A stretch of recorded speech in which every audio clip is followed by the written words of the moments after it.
मुजफ्फरपुर जिले में मतदाता सूची के गहन पुनर्निरीक्षण कार्यक्रम को लेकर बीते कुछ दिनों में कार्य में तेजी आई है। अब तक जिले के कुल मतदाताओं में से लगभग 76% लोगों का नाम ऑनलाइन अपलोड किया जा चुका है। साथ ही उनके दस्तावेज भी संबंधित पोर्टल पर लिए गए हैं। वहीं 86% से अधिक लोगों ने बीएलओ या ऑनलाइन माध्यम से अपना फॉर्म भरकर जमा कर दिया है। हालांकि बीएलओ की टीम घर घर जाकर अभियान में तेजी से कार्य कर रही है। जिलाधिकारी सह निर्वाचित पदाधिकारी सुब्रत कुमार सेन ने बताया कि बड़ी संख्या में लोग ऑनलाइन माध्यम से ही फॉर्म भर रहे हैं। उन्होंने लोगों से अपील की है कि वे घबराएं नहीं। फॉर्म भरने के बाद आवश्यक दस्तावेजों में से कोई एक दस्तावेज और हस्ताक्षर की फोटो मोबाइल से खींचकर अपलोड करें। पासपोर्ट साइज फोटो भी उसी तरह अपलोड की जा सकती है। जिनके पास तुरंत दस्तावेज नहीं है वे फॉर्म अभी जमा कर सकते हैं। दस्तावेज बाद में अपलोड किए जा सकते हैं, जिन्हें विभागीय स्तर पर समीक्षा के बाद मान्य किया जाएगा।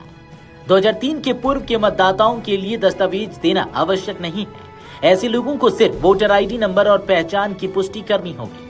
उन्होंने यह भी स्पष्ट किया कि अगर किसी से फॉर्म भरने में गलती हो गई तो घबराने की जरूरत नहीं है, क्योंकि 1 अगस्त से आपत्ति दावा की प्रक्रिया शुरू होगी और 1 सितंबर को मतदाता सूची का अंतिम प्रकाशन किया जाएगा।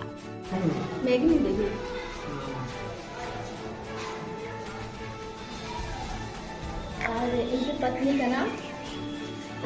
का नाम, आप पत्नी हैं इनकी? बैजनाथ माझी के आप पत्नी हैं? तो आप अपना नाम बताइए। नंदी देवी।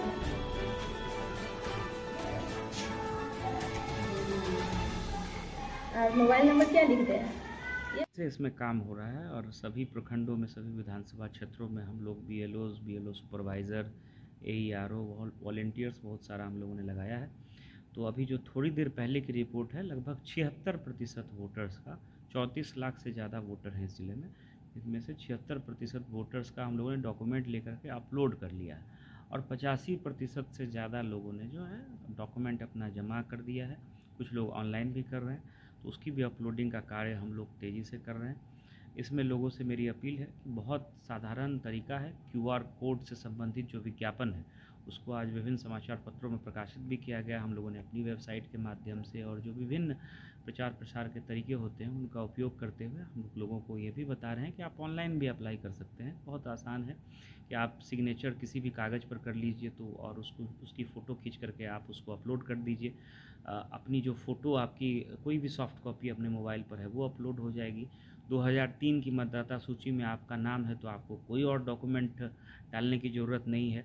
जैसे ही आप अपना वोटर आईडी कार्ड का ईपिक नंबर डालेंगे तो प्री फिल्ड डेटा पहले से उसमें आ जाएगा। कुछ और जो उसमें सूचना है वो भरते हुए सिग्नेचर, जैसा मैंने बताया कि इसकी फ़ोटो खींच लीजिए, फ़ोटो आपके पास है उसको अपलोड कर लीजिए। और अगर 2003 के आप वोटर हैं तो उसकी कागजात को आप उसमें ऑनलाइन देखने का तरीका है वो लगा दीजिए। आप नहीं लगाएंगे तो हमारे बीएलओ जिसको चेक करके लगाएंगे। तो ऐसी भी कोई घबराने वाली बात नहीं है कि अभी अगर आपने फॉर्म अपलोड किया है और उसमें डॉक्यूमेंट अगर अभी आपके पास नहीं है तो इसके लिए समय पुनः आपको दिया जाएगा जहां आप डॉक्यूमेंट अपलोड कर सकते हैं और उसको फिर बीएलओ जांच करेंगे, एईआरओ जांच करेंगे और फिर फाइनली ईआरओ के स्तर से जब दावा आपत्ति का समय आएगा 1 अगस्त से लेकर के दावा आपत्ति अगले 1 महीने तक लिया जाएगा। 1 सितंबर को फाइनल वोटर लिस्ट का पब्लिकेशन होना है, तो उसमें जो है कोई भी व्यक्ति आपत्ति भी डाल सकता है। अगर किसी का नाम छूट गया है तो नए तरीके से फॉर्म 6 भी भर सकते हैं। लेकिन जो लोग फॉर्म जमा कर देंगे या तो ऑनलाइन या बीएलओ के माध्यम से, सभी का नाम हम लोग ड्राफ्ट लिस्ट में जो है पब्लिश करेंगे। फिर डॉक्यूमेंट्स हम लोग अपने स्तर से भी जो 2003 की मतदाता सूची में नाम है या अन्य जो डॉक्यूमेंट्स हैं उसका हम लोग उपयोग करेंगे और लोगों के लिए भी ऑप्शन है कि वो खुद जो है अपना वेबसाइट पर जाकर के डॉक्यूमेंट अपलोड करा सकते हैं। तो इसमें तेज़ गति से काम चल रहा है और इसको हम लोग समयबद्ध तरीके से, जैसा ईसीआई का डायरेक्शन है, इसको हम लोग कंप्लीट करेंगे। जिनका बूथ वगैरह बदला हुआ है क्या वो इसमें सुधार होगा या फिर वो नहीं, बूथ तो देखिए, बूथ तो अब बदलने की अभी कोई बात है नहीं।